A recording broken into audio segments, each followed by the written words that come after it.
mutmainnah.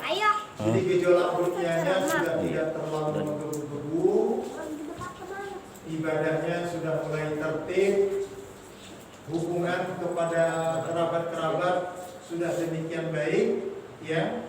Itu tanda-tanda seseorang yang memiliki kualitas hidup yang baik.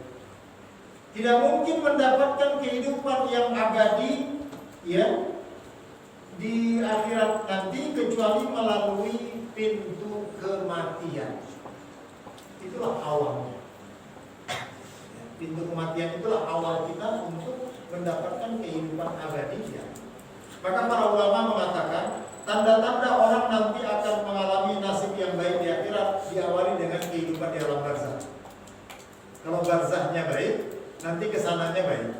Tapi kalau di barzahnya tidak beres, maka selanjutnya pun di alam akhirat tidak beres. Karena alam barzah itu bukan alam akhirat. Alam barzah itu alam terminal sebelum masuk ke alam akhir. Jadi sedikit kita ulas bagaimana sebenarnya hakikat orang-orang yang berada di alam barzah itu.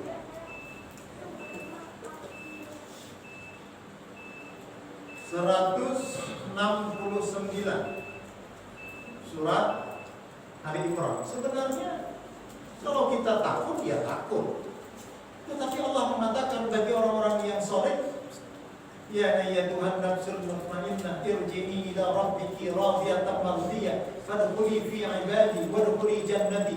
Apa yang kita takutkan? Kalau ini yang kita baca, wahai hamba-hambaku yang memiliki jiwa yang tenang, kembalilah kamu kepada Rabbmu dengan ridho dan diridhoi, dan masuklah kepada hamba-hambaku di dalam surga. Fadkhuli fi ibadi wadkhuli jannati. Apa yang menakutkan? Tidak. Tapi bagi mereka yang tidak an-nafsul mutmainnah sangat menakutkan. Kedatangan malaikat Israel saja sudah sangat menakutkan. Menjalani proses sakaratul maut saja sudah sangat menakutkan. Sampai pertanyaan di alam barzah juga sangat menakutkan. Maka kalau kita tidak mau memikirkan yang menakutkan itu, jadilah orang-orang mukmin yang soleh dan solehah. Itu saja kata kunci. Wala tahsabanna alladzina qutilu fi sabilillah amwata bal ahya'un 'inda rabbihim yurzaqun. Dan janganlah sekali-kali kamu mengira bahwa orang-orang yang gugur di jalan Allah itu mati. Sekarang berada di alam barzah. Sebenarnya mereka itu hidup di alam barzah di sisi Tuhannya dan mendapatkan rezeki. Dari mana rezeki? Ya dari amal jariyahnya. Saya melihat di atas meja itu ada kotak infak untuk kajian subuh. Itu kalau dimasukkan, itulah jariyah. Infak untuk perawatan musalla. Itulah jariyah. Tidak sulit-sulit jariyah. Itulah nanti yang akan membantu kita di alam barzah. Dia datang, akulah dulu yang kau infakkan fi sabilillah, maka aku datang memberikan rezeki kepadamu ketika engkau berada di alam. Itu yang kita harapkan. Maka titipkan semua harta kita di jalan Allah, supaya harta kita bawa sampai ke alam barzah. Titipkan ke panti asuhan, ke anak yatim, ke pesantren, ke mushola, ke masjid. Titipkan supaya harta kita bawa sampai ke alam barzah. 170. Mereka bergembira di alam barzah itu dengan karunia yang diberikan Allah kepadanya, dan bergirang hati terhadap orang-orang yang masih tinggal di belakang mereka, yang belum menyusul mereka, bahwa tidak ada rasa takut pada mereka dan mereka tidak bersedih hati. Nah, kita sama-sama belum pernah mengalami alam barzah, ya. Tapi kalau orang-orang yang soleh, alhamdulillah, ternyata alam barzah ini begitu menyenangkan dan sangat membahagiakan. Alhamdulillah, saudara-saudaraku, kerabatku yang yang belum datang menyusul. Aku gembira nanti kalian menyusul bahwa tempat kita sangat indah. Harusnya begitu. Kalau yang masuk itu sudah melihat alam barzakh penuh dengan siksa dan penuh dengan kegelapan, maka dia pun mengatakan, jangan sampai kalian masuk ke alam ini sebelum kalian mempersiapkan amal jariah kalian di dunia. Kira-kira begitu. Nah, ini yang kita baca Al-Quran surat Ali Imran 169, 170 dan 171. Yastabshiruna bi ni'matin minallahi wa fadlin wa anna Allaha la yudhi'u ajral mu'minin. Mereka bergembira hati dengan nikmat dan karunia dari Allah di alam barzakh tadi, dan sungguh Allah tidak menyia-nyiakan pahala orang-orang yang beriman. Semoga Allah Subhanahu wa taala memasukkan kita kepada kelompok hamba-hamba Allah yang memiliki amal saleh dan amal jariah, sehingga kehidupan kita di dunia ini yang sudah berkualitas, nanti pada saat kita berada di alam barzakh juga kita mendapatkan kehidupan yang berkualitas. Sampai nanti hari kiamat kita mendapatkan tempat yang berkualitas, yakni surga Jannatul Na'im. Atas izin dan ridha Allah Subhanahu. Demikian kuliah subuh kita, mudah-mudahan bermanfaat. Assalamualaikum warahmatullahi wabarakatuh. Waalaikumsalam warahmatullahi wabarakatuh. Ada yang mau bertanya dari saudara? Masih ada waktu 2 menit lagi. Silakan Pak. Assalamualaikum warahmatullahi wabarakatuh. Mau menanyakan tentang alam. Ada teman saya waktu itu berjumpa dengan orang tuanya yang meninggal, sedang duduk tersenyum sama ibunya.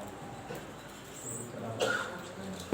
Saya mengatakan bahwa itu orang soleh yang bisa kasih. Dan saya lain mengatakan bahwa itu hanya jin aja yang menyerupai orangnya. Nah, yang teman saya lagi mengatakan teman saya lagi punya kelebihan dikasih sama Allah sehingga bisa melihat Indigo. Nah, saya sendiri bingung Memilih mana? Di dalam Al-Quran surah 23, yakni surah Al-Mu'minun, barzakh itu makna harfiahnya dinding.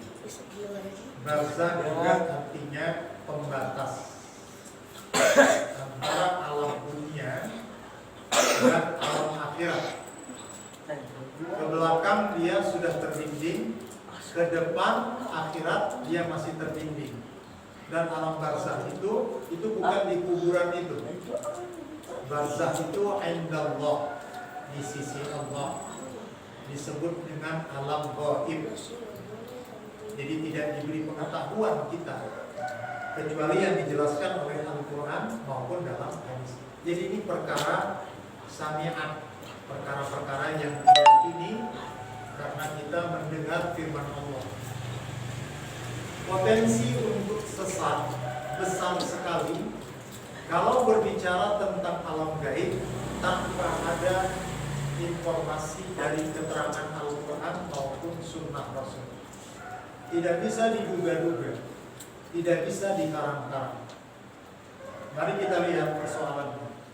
Kalau Allah sendiri yang mengatakan bahwa ke dunia terdinding, termasuk ruhnya terdinding, maka tidak ada satupun di dalam ayat Al-Quran maupun hadis yang mengatakan roh manusia gentayangan.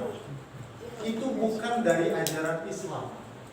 Allah memuliakan roh itu ditempatkan di satu tempat barzakh, ya di situ saja. Jadi tidak ada keyakinan bahwa 3 hari dia masih di sekitar kita, 7 hari, 40 hari.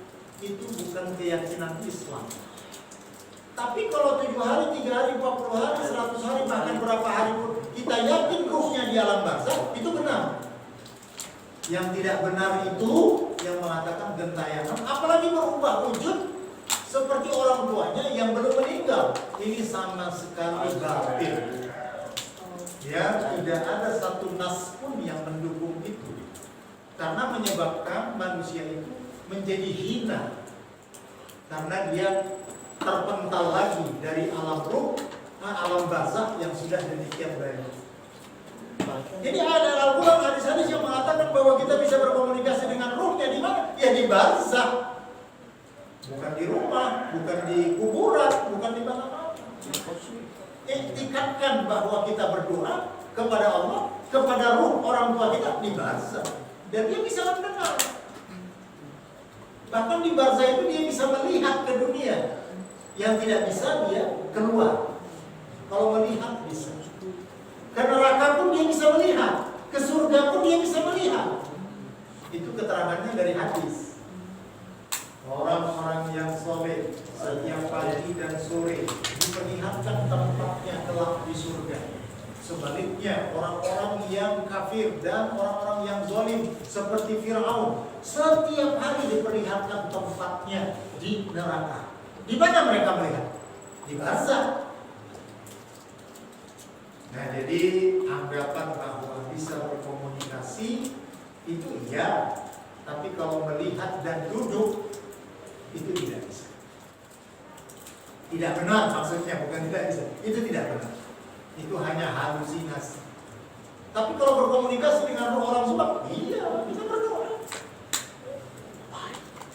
Kemudian yang paham tentang roh itu keluar dan bisa masuk ke berbagai tempat, itu kepercayaan di luar Islam. Namanya reinkarnasi. Reinkarnasi itu dari agama Hindu. Reinkarnasi. Islam tidak mengenal dan tidak meyakini adanya reinkarnasi. Malah reinkarnasinya ada yang jadi babi, ada yang jadi monyet, ada yang jadi anjing. Itu sangat menghinakan. Dan itu tidak diakui di dalam. Tidak ada yang seperti. Apalagi masuk ke boneka. Boneka itu jadi anak angkat, diberi makan, dan dianggap boneka itu bisa memberi mudarat dan bisa memberi manfaat. Ini clear syirik. Bahkan untuk memasukkan rohnya itu dibayar jutaan oleh seorang dukun. Wah, ini udah parah. Ya, jadi tren kemarin ini mudah-mudahan tidak berkembang. Iya, para artis mengadopsi boneka apa? Boneka itu dikasih makan, boneka itu diangkat, diadopsi. Jadi itu adalah ajaran di luar Islam. Kemudian, apakah mungkin kita bertemu dengan sosok orang tua kita? Itu yang kemungkinan kedua. Korinnya. Atau bisakah kita bertemu dengan orang tua dalam bentuk mimpi? Iya, bisa. Mimpi bisa. Tapi kalau di alam sadar, tidak bisa. Kalau mimpi, iya. Berapa banyak kita mimpi bersama orang tua? Saya masih ingat dituntun ayah saya ke masjid. Paginya kita fresh banget, segar banget. Rasanya rindu itu terpenuhi, terpuas. Sama ibu kita dalam satu tempat begitu. Tapi kadang-kadang tidak terlalu lama suasananya. Itu roh. Ya, roh ketemu roh, sah. Apakah bisa ketemu roh orang yang hidup dengan orang yang mati? Jangan lupa, mimpi itu orangnya meninggal.